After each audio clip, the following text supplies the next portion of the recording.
वक्त का फवाद साहब, पहले पाबंदी लगाई गई पेमरा की जानिब से और अब हुकूमत ने हटा दी है, क्या कहेंगे आप? मेरा ख्याल है कि फिर मीडिया का भी दबाव आया है कि अगर हमने इमरान खान को नहीं दिखाना, उनकी तकरीरों को नहीं दिखाना, प्रेस कॉन्फ्रेंसेस को नहीं दिखाना, तो फिर मीडिया वैसे ही बंद कर दें।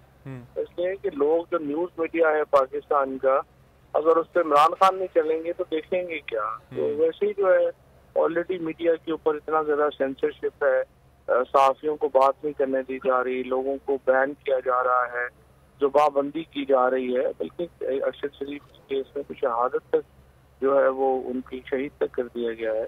तो इसलिए जो एक रिएक्शन जो है वो मेरा ख्याल हुकूमत ने सोचा है कि ज्यादा हो गया, लेकिन ये भी कोई तरीका नहीं है कि एक ही हुकूमत एक घंटे में फैसला करें फिर दूसरे घंटे में बदल दें, ना उसकी कोई रीजन बताए ना कोई रीजन बताए।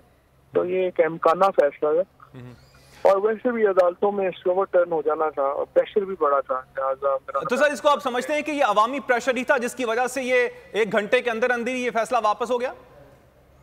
ये अवाम का प्रेशर था और मीडिया का प्रेशर था। तो मीडिया का भी काफी प्रेशर था कि इमरान खान को नहीं दिखाना, उनके नाम ने करना क्या है। तो ये दोनों प्रेशर थे मेरे ख्याल से वजह से। सर, अब आगे आप क्या समझते हैं कि जो हुकूमत है वो करने क्या जा रही है? अब पाबंदी तो हटा दी गई है, इससे आगे जो केसेस चल रहे हैं और चीजें जिस तरह जा रही हैं, कहां पर मामला जाते हुए देख रहे हैं आप?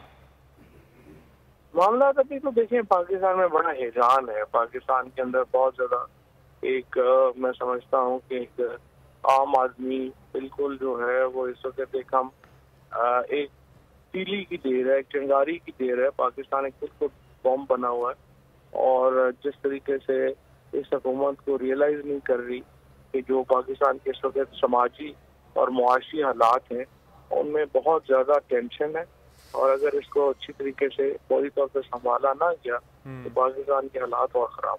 बहुत शुक्रिया फवाद चौधरी साहब, आप बोल टेलीविजन को।